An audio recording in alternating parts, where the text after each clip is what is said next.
కావటం దీని యొక్క ముఖ్య ఉద్దేశం ఏంటంటే అవగాహన, తద్వారా దానికి సంబంధించిన చికిత్స.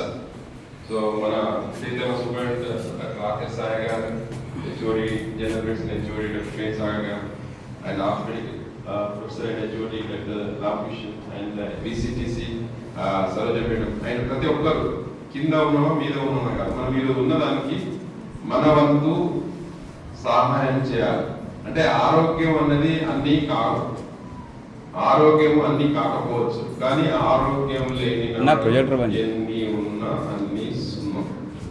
సో ఆరోగ్యము మనం ఉంటేనే మనం కనెక్ట్ అవుతాం, మన కుటుంబానికి కనెక్ట్ అవుతాం, మన సమాజానికి కనెక్ట్ అవుతాం. ఎప్పుడైతే మన ఆరోగ్యం క్షీణిస్తుందో మనకు ఉపయోగపడం, మన ఇంటికి ఉపయోగపడడం, ఉపయోగపడడం, సమాజం దేనికి ఉపయోగపడడం. సో అందుకనే ఆరోగ్యము అన్నది, ఆరోగ్యం వైద్యులు అన్నది సమాజానికి ఎసెన్షియల్. సో ఇందులో భాగంగా ఎప్పుడైతే మనకు వ్యాధులు వచ్చినప్పుడు దాన్ని తొలి దశలో గుర్తించాలి, దానికి సంబంధించిన వైద్యులని సంప్రదించి దానికి సంబంధించిన వ్యాధి నిర్ధారణ చేసుకొని చికిత్స తీసుకోవాలి. సో అందులో ఈ December 1 అనేది స్పెసిఫిక్ గా వరల్డ్ ఎయిడ్స్ డే అని ఎందుకు పెట్టడం జరిగిందంటే ఈ వ్యాధి అనేది చాలా దీనిపైన మూఢనమ్మకాలు, అపోహలు, అపనమ్మకాలు చాలా వరకు ఉండటం వల్ల దీనికి ఒక స్పెసిఫిక్ డే క్రియేట్ చేసి దానిపైన అవగాహన పెంపొందించడం అన్నది దీని యొక్క ముఖ్య ఉద్దేశం. సో ఈ రోజు ఎవరైతే మనం అందరూ మెడికల్ డిపార్ట్మెంట్, నర్సింగ్ స్టాఫ్, ముఖ్యంగా నర్సింగ్ పిల్లలు వాళ్ళు ఎప్పుడు ఫోన్ చేయండి ఇమ్మీడియట్ గా వస్తారు. సో మీరు అదే నర్సింగ్ స్టాఫ్ అన్నది మెడికల్ సిస్టమ్ లో ఒక వెన్నుముక లాంటివారు. సో ఎప్పుడైతే మీరు ముఖ్యంగా ఫస్ట్ కాంటాక్ట్ మీరు ఫస్ట్ పేషెంట్ వచ్చేది మీద కాంటాక్ట్ వస్తుంది కాబట్టి వాళ్ళను సో కరెక్ట్ పద్ధతి ప్రకారము లక్షణాలను గుర్తించి దానికి సంబంధించిన అవగాహన చేయాల్సిన అవసరం ఉంది.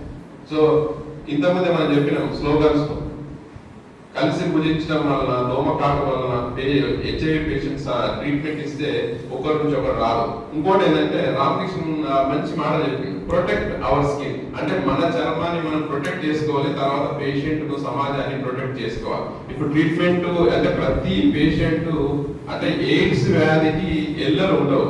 There is no age limit, there is no sex differentiation. మళ్ళా పేదవాళ్ళ పూర అని సమాజంలో తెలియదు. సో ప్రతి ఒక్కరు మనకి ఎయిడ్స్ ట్రీట్మెంట్ ఇచ్చినప్పుడు ఎయిడ్స్ లా కాదని తెలియదు. సో మనం ప్రొటెక్ట్ చేసుకుంటూ దానికి సంబంధించిన ప్రికాషన్స్ తీసుకుంటూ మనము ఎదుటి వారికి చికిత్స అందించాలి.